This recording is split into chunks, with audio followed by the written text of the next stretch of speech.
Welcome to the next session on dairy products technology. There is some data here that I think I would like to share with you. These are given from the FAO and the United Nations.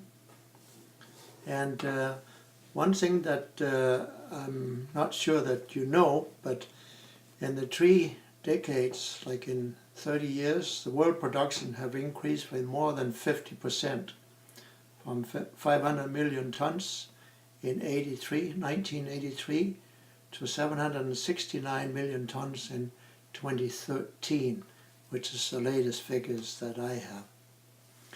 Now it seems like India is the world's largest milk producer, with 18% of the global production, followed by United States of America, China, Pakistan, and Brazil.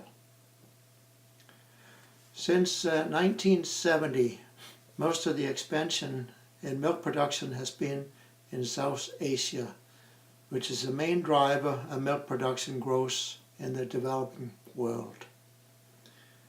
Milk production in Africa, on the other hand, is growing more slowly than in other developing regions because of poverty in some countries and adverse climate conditions.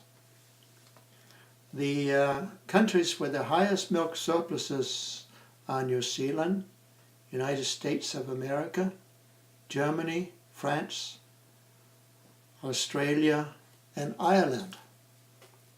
And the countries with the highest milk deficits, that means they need more milk, are China, Italy, the Russian Federation, Mexico, Algeria, and Indonesia.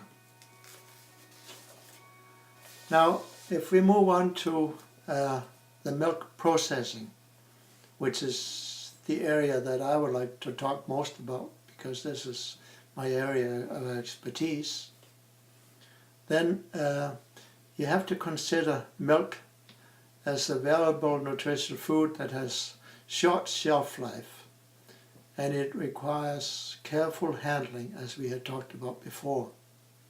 It's highly perishable because it's an excellent medium for growth of microorganisms, especially disease bacteria, the pathogens we call them. That can cause spoilage, and it can transmit diseases to consumers. Milk processing, it allows us to preserve milk for the day, weeks, or months, and help to reduce foodborne diseases or illnesses. Now we can do that in different ways. We can cool the milk, which is, of course, is very important when we are transporting it from the production place, the farm, to the processing plant, so that milk under transport doesn't have any growth of bacteria. So if we go with a metric system, I would say that under 5 degrees C is the most desirable, but of course not freezing. And pasteurization, when we get to the plant, is another way, and pasteurization means a heat treatment process that extends the uses of the milk, the shelf life as we call it, and it reduces the number of possible pathogen microorganisms so that it's not any significance to health to anybody drinking it. Now, milk can also be converted into high valuable, concentrated, and easily transported dairy products with long shelf lives, such as butter, cheese, and ghee. Now, the processing of dairy products gives small-scale producers high cash income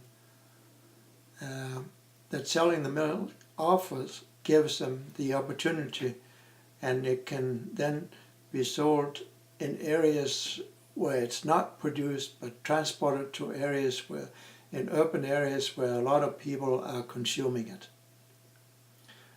Milk processing can also help deal with seasonal fluctuations in milk supply, so that when we have high production of milk, then we process into cheese and butter, which can keep for a long time and also can be stored under conditions that actually will mature the cheese, so that when the time it reaches the consumers, it will be in a mature state.